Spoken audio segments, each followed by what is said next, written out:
So it's likely the last time that I work on a Saturday at the office in a tax job. And it's kind of weird. It's kind of weird to even look at myself talking. I may not be very good at this at all. I don't like looking at myself. But I'm going to try. Step out of the box. So, leaving my tax job, or it's kind of ending. I work for a company that went bankrupt, and I do tax for them. And it's one of the last departments that remains standing when you go bankrupt. Everything goes away, and the office went from 3 floors full of people to half a floor, and there's probably maybe 10 to 15 people left. My last day is next week, and of course the final thing to do here is get our tax return filed. And as per the norm for any tax person will know, is that you're working around the clock because there's changes and changes and more changes, and you fix them and then turn around and make more changes. So it's Saturday, 10:30 in the morning. I'm the only one here, obviously, but I have fast connectivity, so it's easier to make changes from here than to do it at home with distractions and everything else. Anyway, we used to be 3 floors full of people here.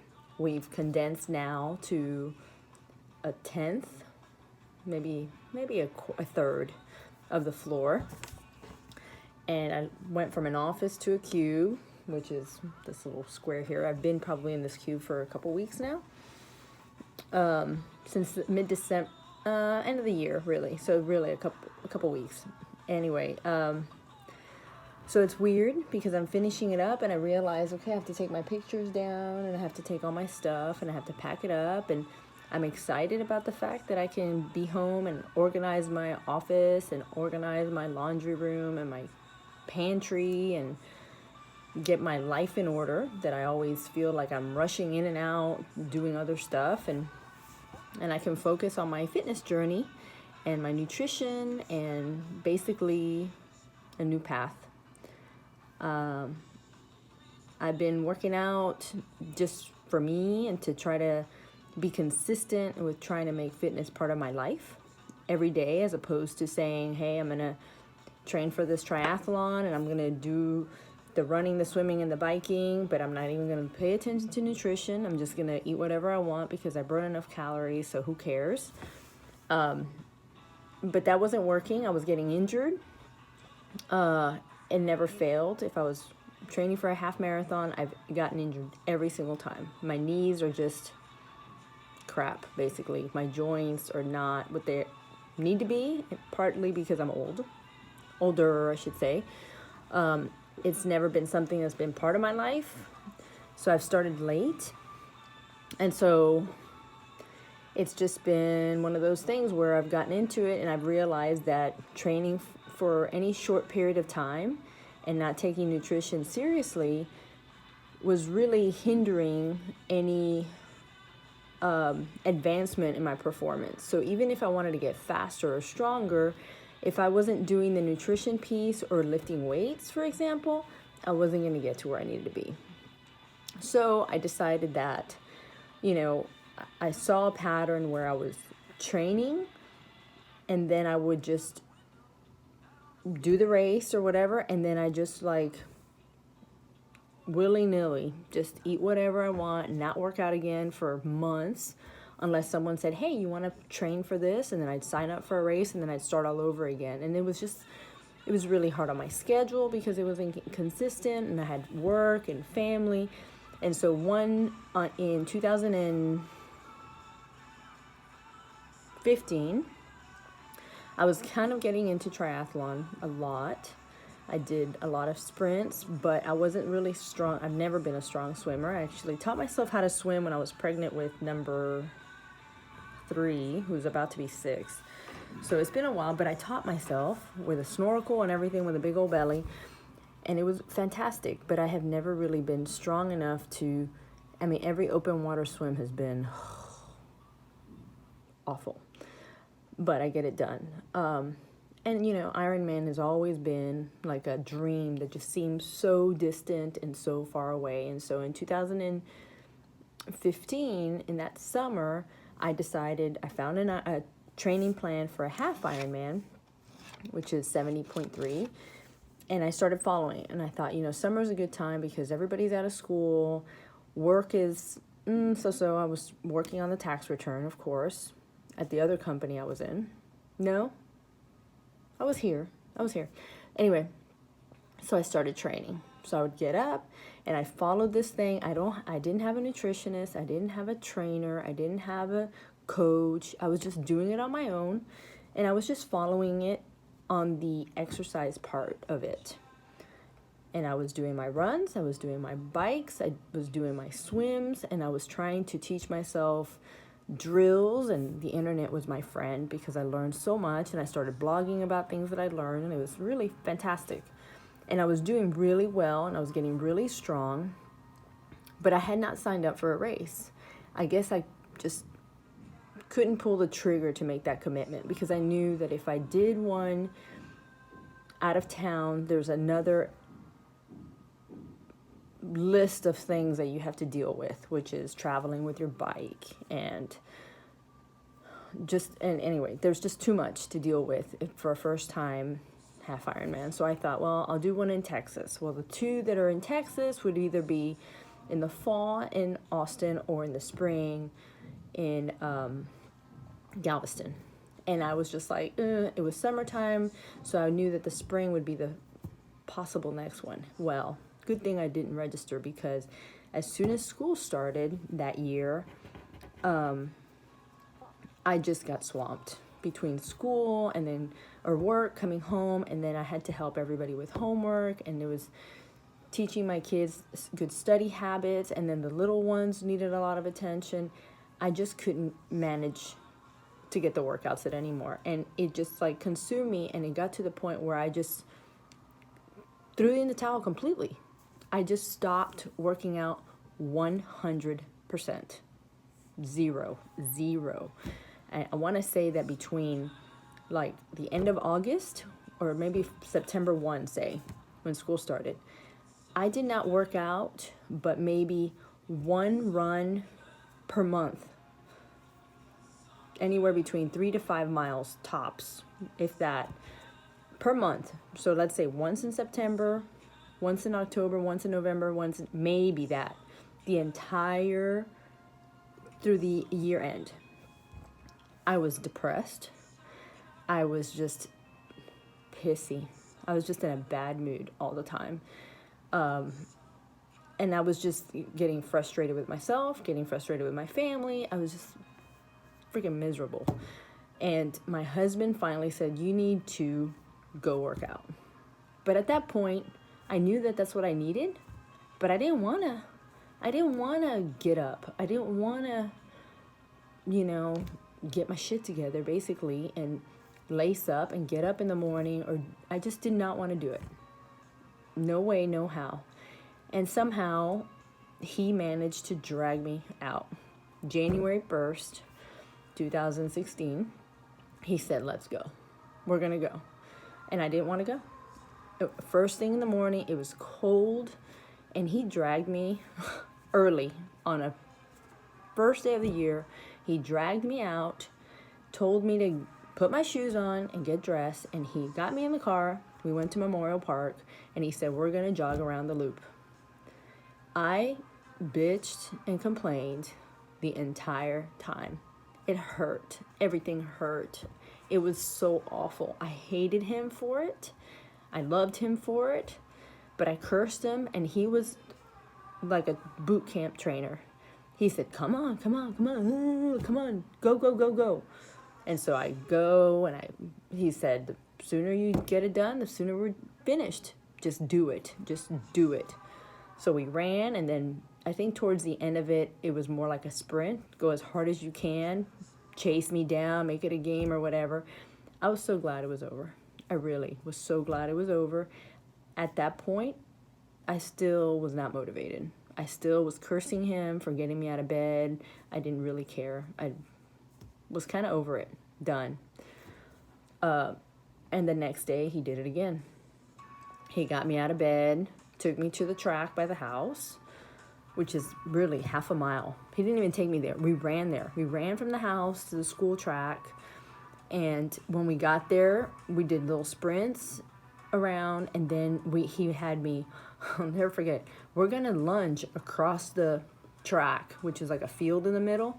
So we lunged all the way across, lunged all the way back. Then we ran, and then we did squats. And then we did all this other stuff.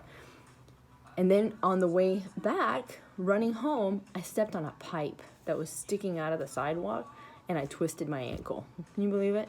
Day 2. I didn't think much of it, but it really hurt. And sure enough, I dealt with that freaking ankle. I don't even know how long. Anyway, he motivated me enough because I felt good on day 2. I was less bitchy than day 1. So I decided, okay, I'm going to I had an Instagram account I had just opened for fashion or for fun, really.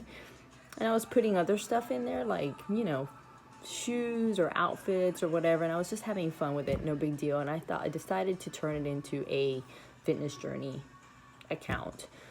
And so I started logging in all my workouts. And I think one of the first things you'll see on there is my freaking ankle taped up on the table. Okay, here I started this journey and I'm already hurt. So that was kind of a shitty way to start it, pardon my French. But nonetheless, I continued. And one day the next day I think he pulled up a Billy Blanks. Remember Billy Blanks? Billy Blanks Tae Bo. He found it on YouTube or something. And he said, we're going to do this video. So we did the video in the living room. And I was like, this is BS. This is not fun. But I did it, and we got it done. And, from there, it just progressed. I just started working out on my own. I started either going to the gym or, doing workouts at home, doing yoga, running some more as soon as my ankle got better, getting on my bike. So anyway, the fitness journey has continued, and I have remained solid that every single day I was going to do something. And on the days that I don't work out for whatever reason, because the schedule gets crazy, I make sure that I'm eating healthy that day. I'm drinking extra water. I'm being mindful of these kinds of things so that it's just part of my lifestyle. So anyway, now that I have got the jitters out of talking to myself and looking at myself and seeing my terrible hair and knowing that I'm in the office and I've spent way too long talking about this, but I'm currently doing 80-day obsession with Beachbody. I'm a Beachbody coach now, and I'm doing timed nutrition. Today is day 13, so I have a cardio flow that I have to do sometime today, and cardio is not my friend. I don't like cardio, but I'm going to do it. It's 30 days, and I really like to get a run in, but it's raining, so I don't know if that's going to happen, but this is my vegetable. And so this is what I pack everywhere I go. I have my menu planner where I kind of keep track of this is yesterday's, which I did really well all day. And then last night I had a hot dog. We went to a concert. It was a nightmare. Anyway, so I'll start fresh today. I have that. I have my workout calendar. Check it out. Look at all my check marks. Boom, boom, boom, boom, boom. That's today, cardio floor. Day 13. Then I have this just because in case I have a question or if I have a customer that has a question, I can quickly, there's my before measurements. I'm not going to look at them again until later. Then I have my food list. This is like a little Bible for me. This is all the different colors, and it talks about all the different foods. So at any given time, if I'm going to go eat lunch or I'm going to go pick something up that I didn't pack myself, I can say, okay, my next meal needs to be a red, a yellow, and a purple. And I can kind of look at this and get a general idea of what fits in to those meal number 1 or number 2, whatever it is. And it's a nice little source to have handy. The other thing that I have, which I cannot find it. Well, anyway, trust me. I have everything that I need here. Oh, my eating plan. That's what it is. Here's my eating plan. So this talks about what I eat when. And like today is a little different because normally I eat in the morning. I have a pre-workout meal before I take the kids to school. And then after I take the kids, I come home and I get my workout done and I prep my post-workout and my next couple meals, pack them up, bring them to the office. Today is a little different because I'm coming into the office, so I had something to eat, and then after the fact I looked and I kind of messed up. But no worries, I'll fix it. That's why I have a vegetable and I have a little tangerine, so that's my fruit. And I don't plan to be here but maybe a couple hours. So by the time I leave here, I can go home and I can go down to my next meal, get it done right, maybe call it a pre-workout meal, and then do my cardio. So we'll see how that works out. Anyway, thank you for listening. If you've listened this far, I'm really grateful. Thank you so much. Subscribe to my channel and come back.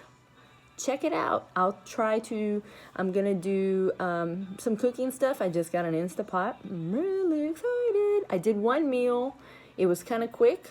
It worked for me, but it was really for the kids, and it had white rice, and so it's not really the most healthy, but the chicken was really good. And it was frozen. It was done like in 12 minutes. It was crazy. So I'm going to do some Instapot stuff. I do a lot of meal prep because I have a lot of friends and customers that are just, it's overwhelming. It really is. So once you kind of figure out your main meals, you can kind of group them together and it's not so bad. And then I do, so I'll do some of that. I'm also going to do some little training tips or maybe workout demos. I have some family members that are doing the plan that need some modifications. So I think I'm going to do that too for them. And what else? Anyways, if you have anything that you want to see, let me know. You're going to see my kids running around in the background of a lot of my workout videos because I have a home gym and they just think it's a playground. So while I'm doing my workout, you'll see them in the background jumping and doing their crazy thing. So anyway, I have a lot of goals for this year, and one of them was to get in front of the camera and speak. So now I can check that off. Now, the question is if I'll be brave enough to post this. Thank you for watching. Appreciate it. My name is Valerie. Talk to you soon.